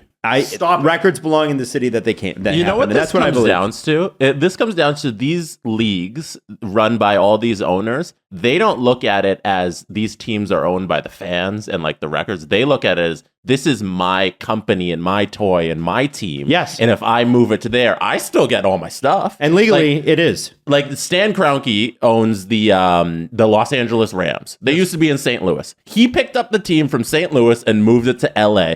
He's not saying if there's another football team in St. Louis, they get all my records. No, I get my Super Bowl I won in St. Louis, and now it's a part of the LA Rams. This is my team, not the fans' team. And that's these billionaires being like, no, the Jets, these aren't these Jets, those are those. No one's Jets. taking your ring, man. But no, and to this be should honest be with with you, the fans. It's the wrong way to do shit. Given how things have gone since they moved to Arizona, the Arizona Coyotes would want to hang on to the Winnipeg Jets records because they're much better. Honestly, the Jets of the 80s are way better than people give them credit for. Is there an Avco Cup banner in Arizona? No, I wouldn't think so. Then what the fuck? They won it. Honor your franchise. Remember your By the way, past, your history. For people that don't know what the Avco Cup is, it's for the WHA. That's It right. was basically the Stanley Cup of the WHA. Yeah. And the Jets, I want to say, won the last one. So they're still the reigning Avco Cup champions. Undefeated. Dude, stop it. Please stop it. Anyway, I loved it. I just thought it would drive the hockey people like you guys mad. So stupid. I hope the game like is it- against owners the are Coyotes. gonna get like away it. from that. I like it for the fans, though. I like that the Jets are doing this. Oh, yeah. I like that the current Jets are doing this. This is what should happen. I agree. These guys were legends in that city. Absolutely, they should be honored. I think Adam Wild just watched the Teemu Selanne trade tree that I uploaded. I didn't. I haven't seen it yet. You fucker. I know. I'm sorry. It's really good. How many years does it go? Like what's the spread on that? it's not still going. But okay, put it this way. So it happened, I think it was in 1992, the trade. No, that was his 70. No. Whenever the trade was, I think it was 96, 95 or 96. It helps the Ducks win the 2007 Cup. Wow. Yeah. Good Trade. It got the Ducks Corey Perry. Whoa. Yeah. How's that for a tease? How's that for a tease? Go find out how on the Sportsnet YouTube channel. You know what? If I was the guy that bought, I'm assuming it's a guy, whoever bought the Jets and said we're moving them to Arizona. The True North people. No, it wasn't True North. True North. Oh, brought the them other back. way. Sorry, Yeah. my bad. I would have been like, okay, I'll buy your team, but if you trade Selanne, deal's off. Like, think about what Selanne would have been in Arizona, Oh, I know. right? With know. Kachuk and Craig Janney and Jeremy Roenick and Nikolai Habibulin. They weren't a bad team. No, they were Teppo Numminen. They were a really good team, actually. Was Alexei Zhamnov? I think Zhamnov was there as well because he was a Jet. Leaf killer. Probably. Eddie Olchuk might have been on that team for a bit. I know he Dallas was a Jet for a while. Eakins. Yeah, for sure. I mean, less of a star. I love you, Dallas, but less of a star. I just think it's one of those where I can't believe that Selanne got traded before the team moved. That should have been something that they held on to that guy. Yeah. That should be something that adds value. But Yes. Also, that was the mid-90s, and there was no cap, and players were making stupid money. I think that was right before. Joe Sakic is still, if I'm not mistaken, the highest paid player to ever play. Did he make like $19 million or Yeah. something? And A this was season? over a quarter century ago? Something like that? Yeah. Yeah, this is the problem is that, like, you know, when people say, oh, there's no issue with the salary cap, it's like, yeah, for the players, actually there is. Like, revenues have gone up. Yeah, that's a huge issue. It It's should be a the huge- complete opposite. Sundin was the highest paid Leaf in history until like 2000. I remember he signed an 18, extension. It was like 19? $8.8 million a year or something. I And think that was he- nothing. I think the highest he made was over 9. Yeah. Crazy. A little over 9. Yeah. Yeah. Yeah, like Gretzky was making $8 million or $9 million for the Kings in 1990. Think about that, right? And you think $9 million. Nazem Kadri can't even get $9 million today. As part of the Gretzky trade from Edmonton to LA, the Oilers got $15 million, which sounds like nothing, like in the grand scheme of things. But it could have bought you at the time Gretzky 5 times over. Wow. I think. Yeah. Yeah. Well, I don't know if you guys remember we had the Brian Burke interview during the pandemic, and if you've forgotten about it, you can be forgiven, because who hasn't forgotten everything about that? But about the pandemic, not Brian. Brian was awesome. No one forgets Brian. But he talked about in the book how if they were going to trade for Gretzky, they would have had to raise ticket prices, and they weren't sure they'd be able to sell them. And I thought, okay, so you're getting Wayne Gretzky, and you're afraid you won't sell out. That's the economics of the NHL. Vancouver in the late 80s. Oof. Can you imagine? Imagine it's like, you know what, guys, we're going to trade for Sidney Crosby, but I'm a little concerned about people showing up. Man. We're going to get Connor McDavid in his prime.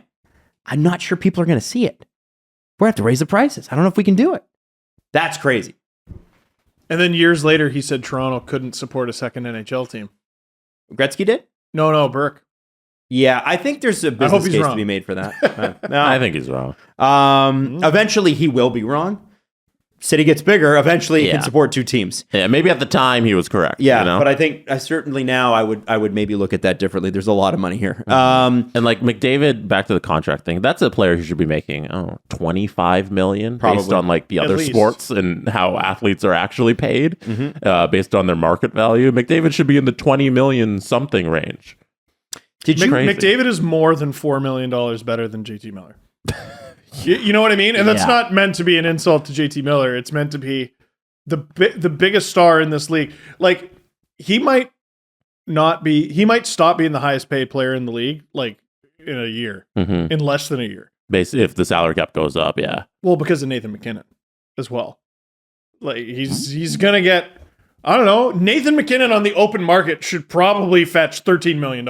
What's the max? Is 13 the max? At 82.5, it's how much percent? The max is 15. But like, we already know players have been offered $13 million. Panarin, I believe. Tavares by the Sharks. Mitch. Was it with Columbus? I don't know if they offered him 13. They offered him more than he got, which was almost $11 million. Yeah, man. Anyway. Where were we going with all that? Well, I just wanted to go Jets. Go Jets. Yeah, and that'll be nice. It'll be a nice story for them, and that's great. And I'm sure Dave Bastel will be at that game in his original Teemu Selanne jersey, which I'm sure he's got stuff in the cupboard somewhere. I'm sure he will be. And when they score, they'll play the goal horn. No, that's mean. No, yeah, you're right. You know that we're like 6 weeks away from seeing NHL hockey at ASU. Woo! Wow, I'm excited for it, man. I don't want to trash Coyotes anymore. Like they're it's done. They make dumb business decisions sometimes, but man, that is going to be a fun watch.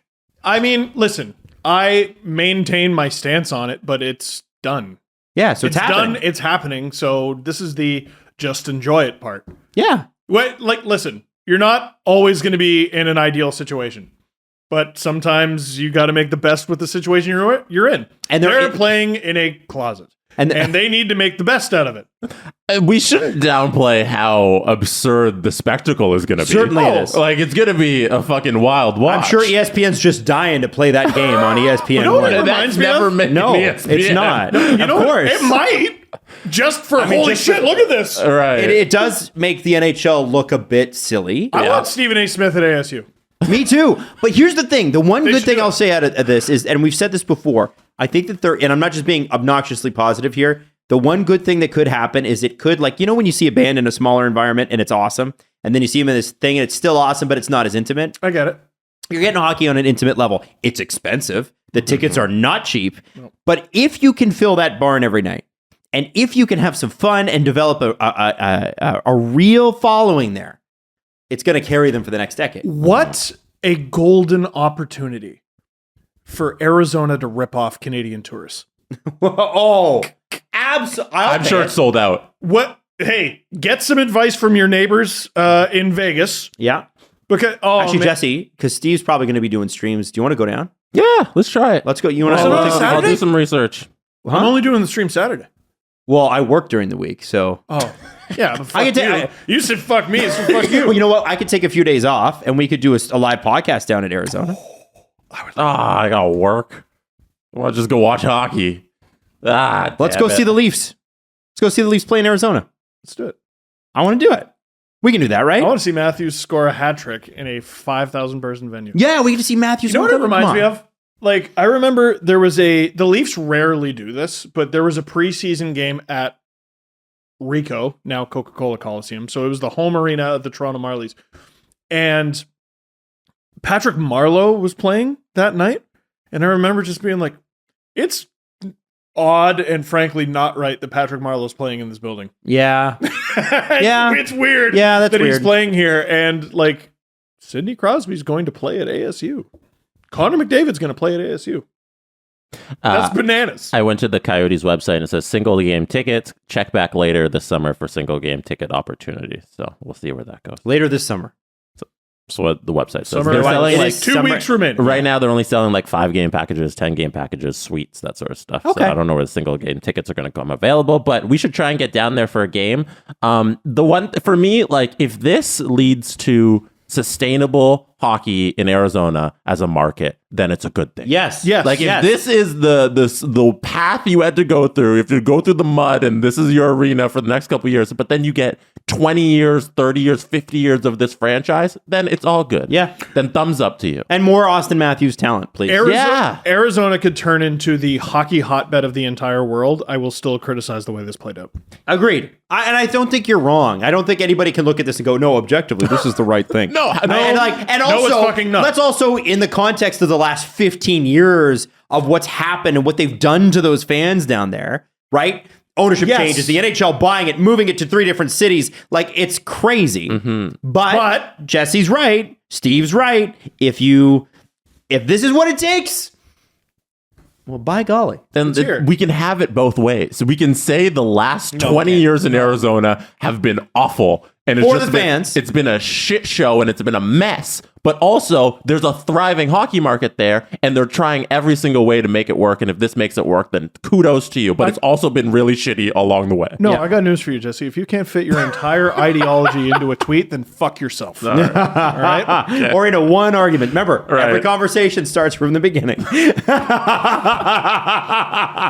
At the man-made fire. Remember when you're told, So here's the deal. God. Yeah. Well, okay. What's your stance on the Coyotes playing at ASU? All right. So there was the Big Bang. You're able to still see it through a really powerful telescope. It takes too long to explain, but tell you what, I'll do it anyway. So, oh God. Yeah. Hey, Holy that was a shit. good one. let's do the press conference. Support for today's episode comes from, you're not going to believe this, True Classic. I love it. True classic. Jesse's running to get something. True He's running. classic. You thought you could escape? Think again. Because True classic. I'm not even here. kidding. Yeah. The True Classic Give me the hat. must have saw our I want show. the hat. And you, Give me the shirt. True Classics here, baby. most t-shirts I want are way too tight in the wrong places or look way too big and boxy. So if you're spending countless hours at the gym trying to look good, why not spend 5 minutes to finally get a t-shirt that fits right? True Classic already has helped over 2 million men get into a better, Give me some affordable more shirts. shirt at an affordable price. want Our them. listeners get access to the absolute best deal they can offer. For a limited time only, 25% off with the promo code DANGLE at trueclassic.com. Isn't that crazy? I swear they must have heard us. They did. Oh, yeah. They must have heard us. So yeah, they have signed up. They are one of our sponsors, and this is a real True Classic t-shirt. Don't throw it at the camera. Why? Don't do that. I don't know Why? if that tripod's not strong enough to True hold it. classic. Where do we go to get True Classic. Classic, Adam? Trueclassic.com with the code TrueClassic.com. Trueclassic.com. With the code True Classic. No. What's the code? Code's Dangle. The code's Dangle. For how, what do we get? 25% off. That's pretty awesome. good. That's pretty good. It's better than pretty good. It's a true classic. Strengthen your core wardrobe with True Classic today. You know, it's a good thing now that we're starting to see celebrities and athletes take time off to take care of their mental health. Like this morning, Justin Bieber actually canceled the rest of his tour this morning. I didn't see that. Yeah, while we were recording, it was like literally while we were doing the show, because he needs a mental health break. Shawn Mendes did it about a month ago. Recently, yeah. And it's one of those things where it doesn't matter how much money you get paid, it doesn't matter how successful you are. We all need help. And I can tell you, everybody in this room has done therapy. And if you're looking to get into it, and you are not comfortable with how traditional therapy is set up, or it's hard to find a doctor, BetterHelp kind of solves all of that. All you need to do is go to betterhelp.com/SDP. We're going to give you 10% off your first month. And the whole thing with BetterHelp is that you can do it over the phone. You can do it on a voice, like a video call. You can do it on an audio call. You can do it over like text. You can write like in a chat function on your computer. The whole point is to give your brain the workout, kinda, right? And also the checkup that it needs. And everybody does need it. Honestly, I'm a big proponent of that. Huge. And I know Steve and Jesse are as well, obviously. So when you're ready, we want you to check out betterhelp.com/SDP. That's betterhelp.com/SDP. Get 10% off your first month. The Presser. SDP. The Steve Dangle Press Conference. So you may have gotten a tease about this, but I think it's only fair that we start off the press conference because we had some news to start the show, but I didn't want to stack news on stack news on stack news, right? For the network. Jesse, I think it's fair that we give Steve the stage, right? Whoa. Yes. Want to explain what that subtweet video thing was? I made a video where I did a 360 of the blue room, and then I gave a creepy little wave in the mirror part of my little YouTube button that I got for hitting 100,000 subscribers. I'm very close to 200,000. Please help me get there. And when I do get there, because I hope I will get there, it will be in another house. In another city. Because your boy is moving. You're leaving Oshawa. I'm leaving Schwallywood. The bright lights were too much for me. Don't laugh.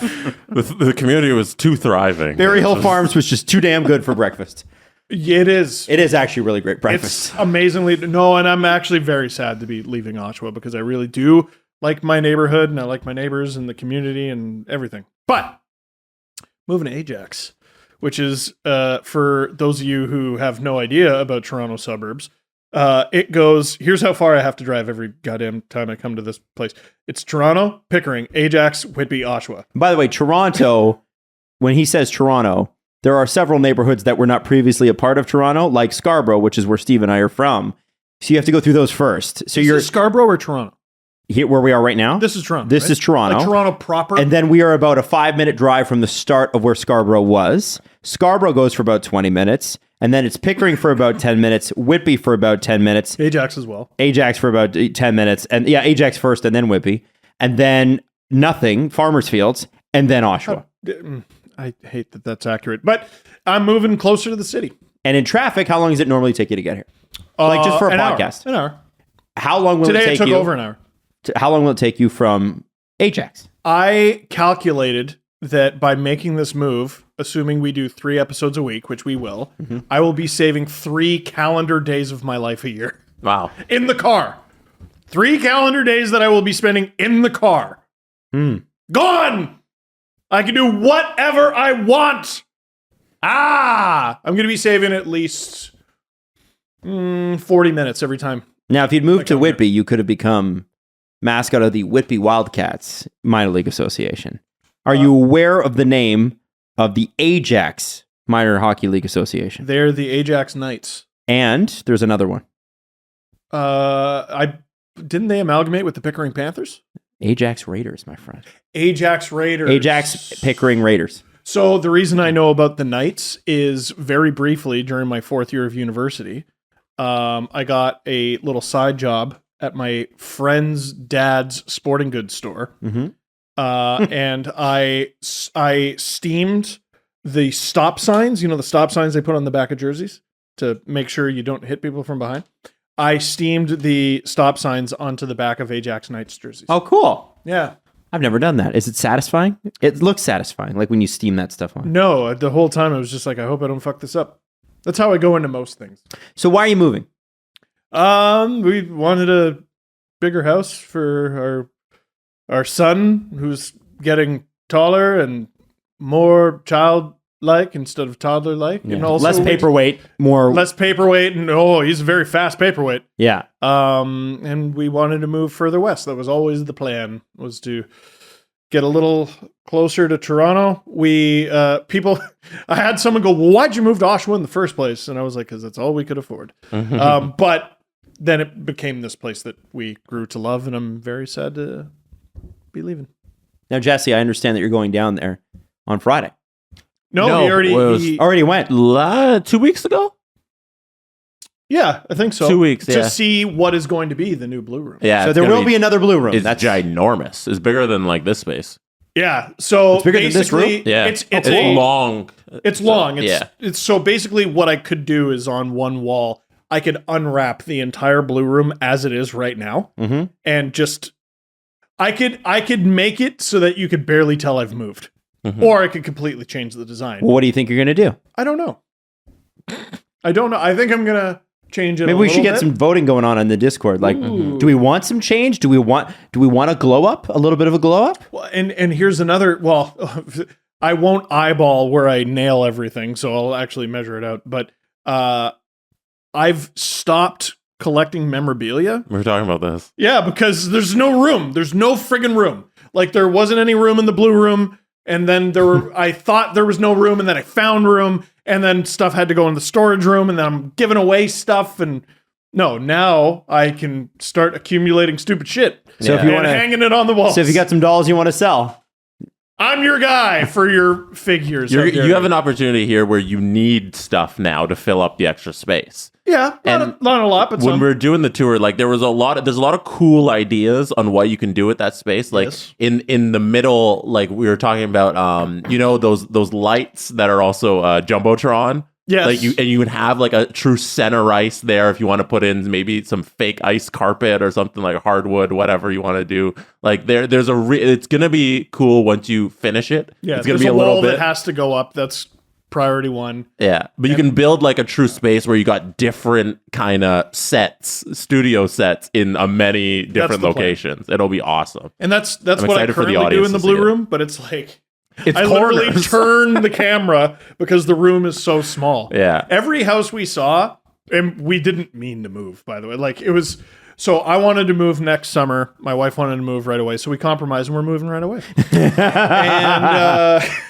And every room I saw that I thought could be the prospective Blue Room, I was like, it just doesn't feel big enough. And then I would come home to the Blue Room and be like, oh, geez, I always forget how tiny that room is. It's 11 by 11.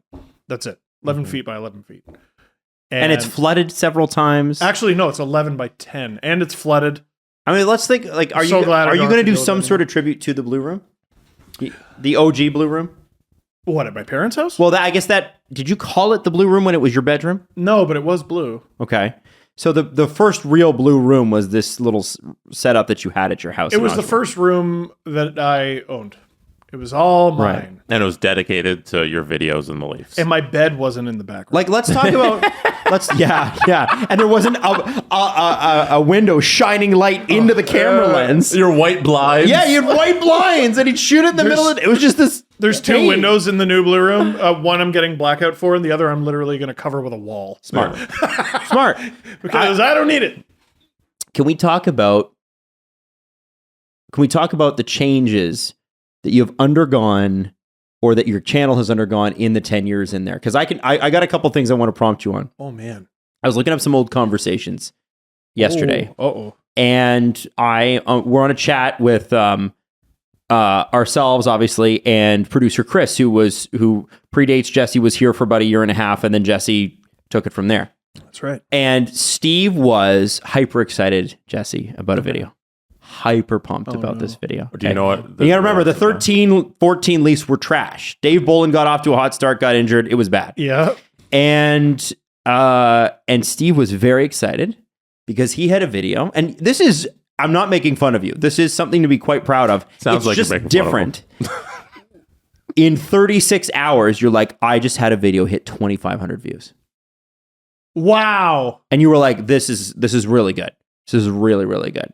Wow. And you think about it now, in 24 hours, you can have a video go 60, 70,000 or more. Something your standard goes up every time. Like, I've never found a sweet spot. Yeah, where you feel Ever. well, you always No. want to improve, but I just think it's cool to say in that time, in that little room, what you were able to accomplish and make a career out of is pretty spectacular. And I think there should be some reverence for that. Thank you. Oh no, I'm very sad. And the reason I posted that video when I did, I've already taken 2 of the walls down. I've already, not the actual walls, like all the stuff on it, because I just want it to be easier to pack. But I got 3 more trade trees I need to shoot in that room.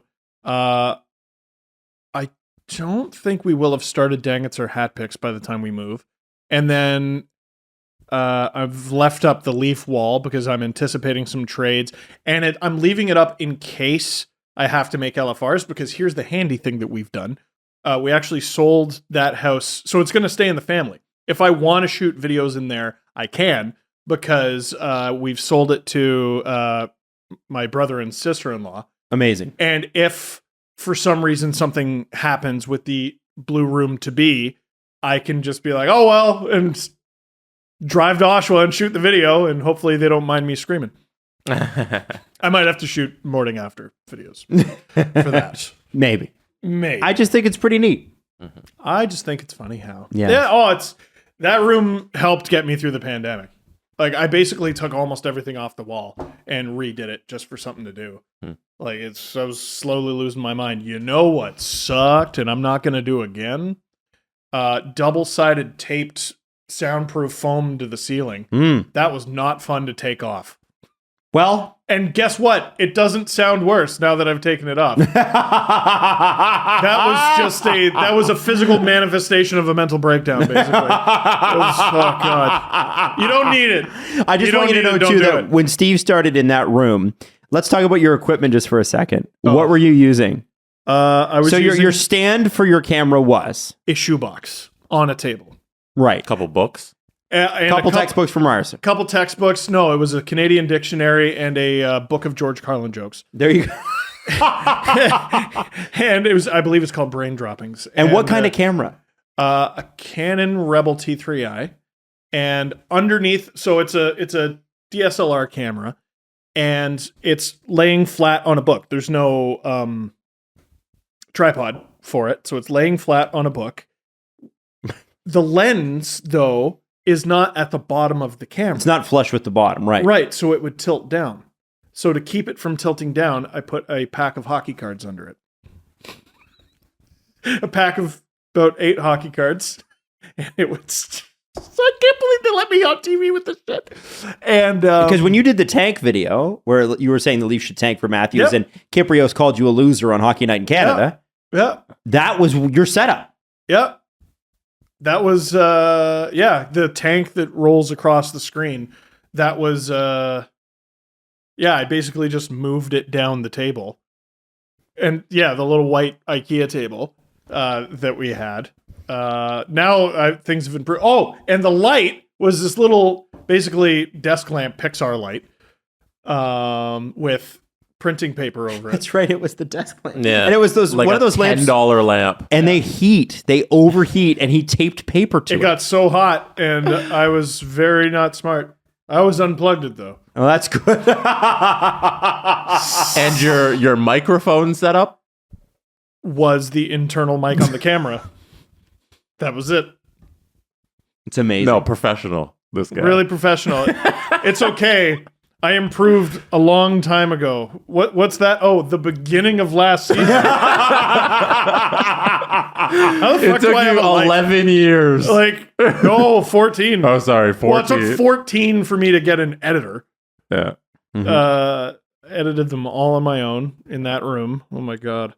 Hours and hours. I just think, Got I look really at that hot. room. Every time I go to Steve's house, I used to like to look at that room because it was, We drank in there. well, yeah, we used to drink in there. It was fun. And it's cool to see where he's doing the rest of his stuff when I'm not working with you, right?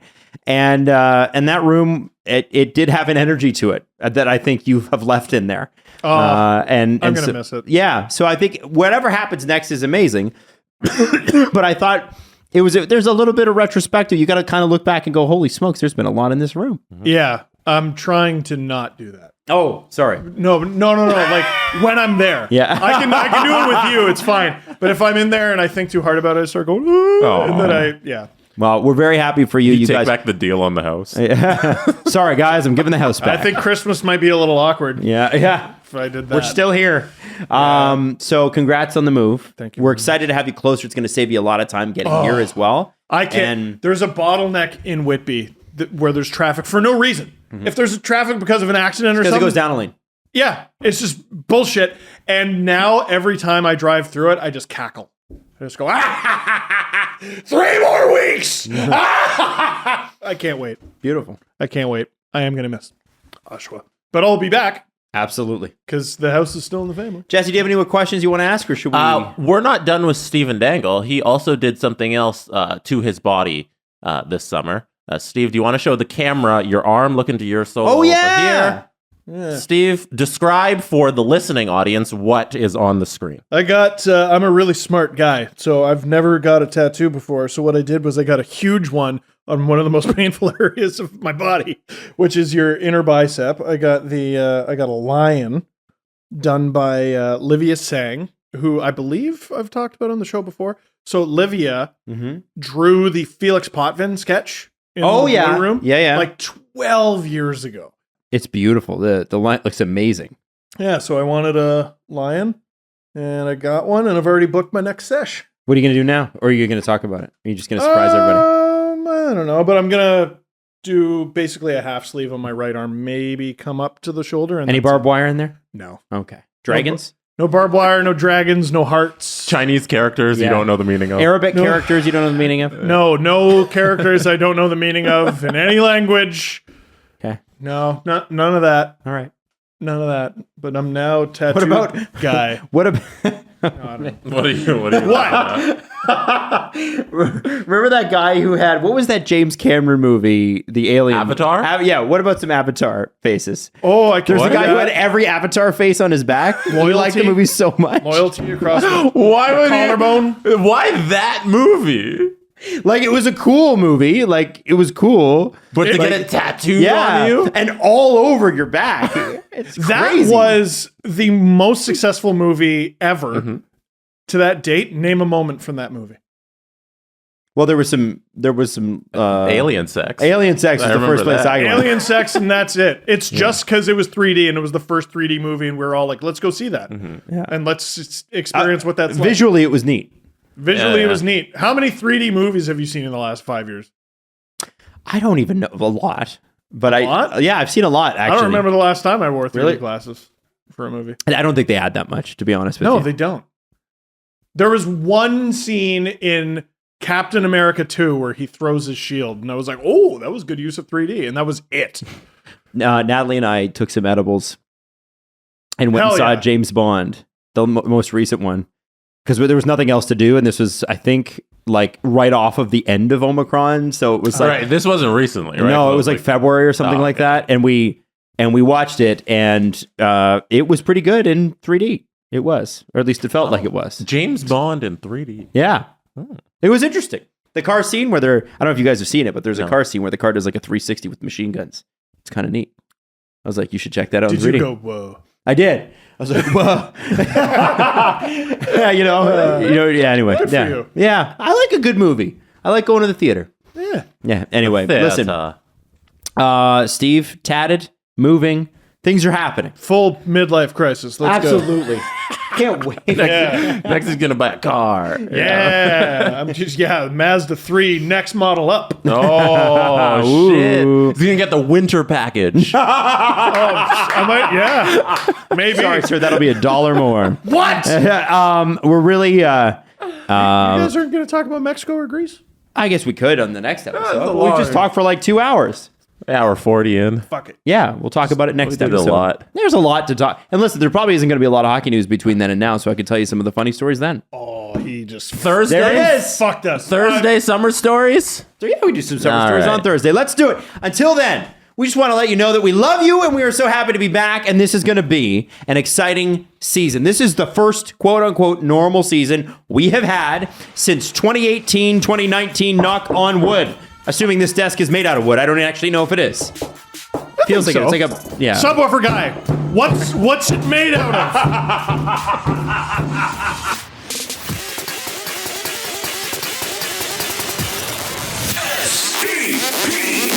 The Steve Dangle Podcast. Powered by Sports Interaction, Canada's Sportsbook. Follow the guys on Twitter at Steve_Dangle, at Adam WYLDE, and at Jesse Blake. Connection complete.